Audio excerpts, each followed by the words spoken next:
अभी बाकी है।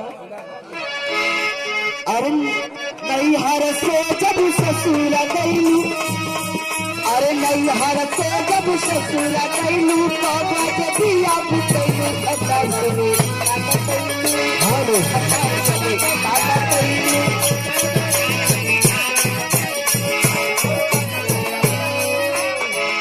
हेलो। अरे लाजो न लागे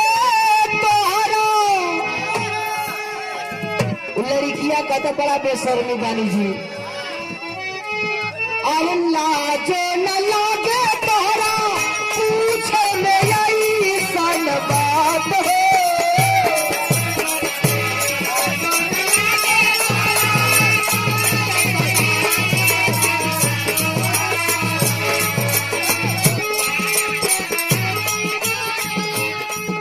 बाहर हमारे बाबा जी ब्रांच के साथ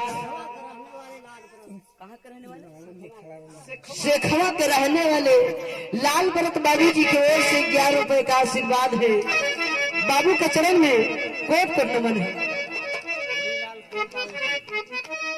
होरीलाल कोल बाबू जी की ओर से 11 रुपए आपका चरण में सौ नमस्कार कराने साथ ही साथ भाई लोग का प्रणाम है। गीत बदल दी।